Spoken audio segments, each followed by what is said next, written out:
The scientist community is abuzz with excitement as a truly unprecedented event has taken place at Tulare Lake. For years, scientists have been studying this vast body of water and the unique ecosystem that surrounds it. But nothing could prepare them for what they recently discovered. An event so extraordinary that it has left even the most seasoned researchers scratching their heads in disbelief. So what exactly happened at Tulare Lake? Here's everything we know so far. Tulare Lake, located in California's Central Valley, was once one of the largest freshwater lakes in the United States. Spanning an area of approximately 690 square miles, it was a vital habitat for a variety of aquatic species and an important source of water for the region's agriculture. However, the lake disappeared in the early 20th century due to a combination of water diversion for agricultural use and drought. Recently, something shocking happened with Tulare Lake that surprised scientists and raised concerns about the impacts of climate change. In what is being called an unprecedented event, a massive die-off of fish has occurred in California's Tulare Lake. The lake, which is the largest freshwater lake in the state, is now almost completely devoid of fish. Researchers are still trying to determine the cause of the die-off, but it is clear that something major has happened. This is not the first time that there has been a mass die-off of fish in Tulare Lake. In fact, similar events have occurred several times before. However, the current event is unprecedented in its scope. Never before have so many fish died in such a short period of time. The current die-off began on September 7th. That's when fishermen started noticing that there were very few fish to be caught. By September 9th, the situation had become dire, with dead and dying fish floating everywhere. By September 10th, the lake was effectively emptied of all fish life. So far, researchers have not been able to determine the cause of the die-off. However, they have ruled out several possible causes, including pollution and disease. The most likely cause seems to be a sudden change in water temperature or oxygen levels, but until more research is done, we won't know for sure what caused this unprecedented event. The implications of this event extend beyond the immediate loss of fish life. Tulare Lake is an important ecosystem that supports a diverse range of wildlife, including migratory birds and other aquatic species. The loss of so many fish will have a ripple effect throughout the food chain, potentially leading to declines in other species that rely on the lake for their survival. In addition to the ecological impact, the loss of fish will have economic consequences for the region. Fishing is an important industry in the area surrounding Tulare Lake, and the loss of fish will have a significant impact on the livelihoods of local fishermen and their families. The die-off also raises broader questions about the state of California's water resources. California is known for its water management challenges, including frequent droughts and conflicts over water use between different stakeholders. This event highlights the need for a comprehensive and sustainable approach to water management that takes into account the needs of both human and natural systems. One potential factor contributing to the die-off is the overuse of groundwater in the region. California has been experiencing a long-term drought, and many farmers in the area have been relying heavily on groundwater to irrigate their crops. This overuse of groundwater can lead to the depletion of aquifers, which can in turn affect the flow of water in nearby rivers and lakes. Another factor may be the impact of climate change. Rising temperatures can lead to changes in water temperature and oxygen levels, which can in turn affect the health of fish populations. Climate change may also be contributing to changes in precipitation patterns, which can affect the flow of water into lakes and rivers. Scientists say that the event at Tulare Lake was caused by a massive release of methane gas from the lake floor. Methane is a powerful greenhouse gas that traps heat in the atmosphere. It is estimated that the release of methane from Tulare Lake has increased the atmospheric temperature by 0.5 degrees Celsius. This event highlights the need to better understand and monitor methane emissions from natural sources. It also underscores the importance of reducing human-caused methane emissions, which are a major contributor to climate change. The exact cause of the event at Tulare Lake is still under investigation. However, it is likely that a combination of natural and human-caused factors contributed to the release of methane gas. Natural causes could include volcanic activity or changes in lake chemistry due to drought conditions. Human-caused sources may include landfills, wastewater treatment, agricultural practices, and oil and gas operations. It's still unclear what exactly happened at Tulare Lake. However, it is thought that the massive die-off of fish was caused by a combination of factors including low oxygen levels, high temperatures, and high levels of toxins in the water. This event is unprecedented and has raised serious concerns about the future of the lake.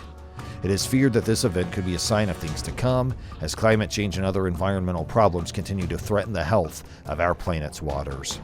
Scientists are now working hard to understand what happened at Tulare Lake and to determine how best to protect this important ecosystem in the future. The event in Tulare Lake is not the first time that a mass die-off of fish has occurred in the lake. Similar events have happened before, but the current event is unprecedented in terms of its scale and the number of fish that died in such a short period of time.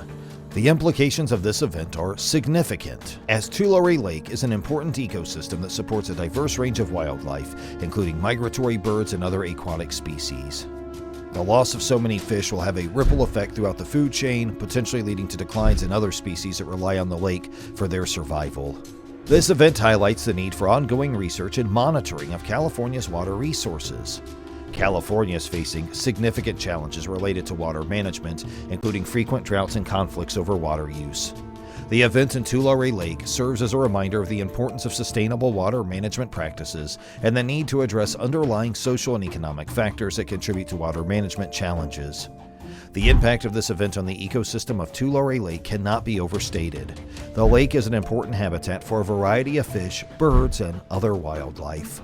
The loss of so many fish will have a cascading effect on the food chain, potentially leading to declines in other species that depend on the lake for their survival. Tulare Lake has a long history of mass fish die-offs, but the current event is particularly concerning due to its unprecedented scale. Scientists are continuing to monitor the lake and conduct tests to determine the exact cause of the event. The factors that have been identified so far, including changes in water temperature and oxygen levels, are consistent with the effects of climate change, which is already having significant impacts on California's water resources. The event has had a significant impact on local flora and fauna. Many of the plants and animals that live in the area have been affected by the changes in the environment. The events also cause a lot of damage to the local ecosystem. The events caused an increase in air and water pollution, which has put a strain on the local flora and fauna. The increased levels of pollutants in the air can negatively affect plant growth and cause respiratory damage to animals. Additionally, the noise produced by the event can have a negative impact on birds that rely on sound for navigation and communication. The event has also produced large amounts of waste, which can disrupt the balance of the ecosystem by introducing foreign substances into the environment. The presence of litter in natural areas can also decrease habitat quality for local wildlife. Finally, changes in land use due to the event can have a significant impact and effect on local species populations. Activities such as logging, mining, or construction may lead to destruction of habitats or permanent alterations to ecosystems. These changes can result in decreased biodiversity or even complete species extinctions. Fish are an important part of the lake's food web, and their sudden disappearance is likely to have ripple effects throughout the ecosystem. For example, many bird species rely on fish as a primary food source. Without a healthy fish population, these birds may struggle to find enough food to survive. In addition, fish play an important role in maintaining water quality and controlling the populations of other aquatic organisms such as algae and insects. The absence of fish in Tulare Lake may also have negative impacts on the local economy. The lake is an important recreational resource, attracting fishermen and boaters from around the region. The sudden loss of the lake's fish population may discourage visitors and harm local businesses that rely on tourism. Furthermore, the mass die-off of fish may have long-term consequences for the health of the lake and its surrounding watershed. Fish play an important role in cycling nutrients and promoting the growth of aquatic vegetation, which helps to maintain healthy water quality. The absence of fish may disrupt these important ecological processes, leading to further declines in the health of the lake and surrounding ecosystem. One potential solution to California's water management challenges is the use of advanced technology and innovative solutions. For example, the state could invest in the development of more efficient irrigation systems and drought-resistant crops, which would reduce the amount of water needed for agriculture. Additionally, the state could explore the use of recycled water and desalination as alternative sources of water. Recycled water, which is treated wastewater that can be reused for irrigation, industrial processes, and other non-potable uses, is already being used in some areas of the state. Desalination, which involves removing salt and other minerals from seawater to make it drinkable, could also be a viable option for California, given its extensive coastline. However, it's important to note that these technologies are not without their challenges. For example, desalination can be energy-intensive and expensive, while recycled water requires significant investments in treatment infrastructure and public acceptance. To ensure that these solutions are effective and sustainable, California must also address the underlying social and economic factors that contribute to water management challenges. This includes addressing issues of poverty, inequality, and environmental justice, which can make it difficult for some communities to access clean and safe water. Another potential solution is to improve water governance and management practices.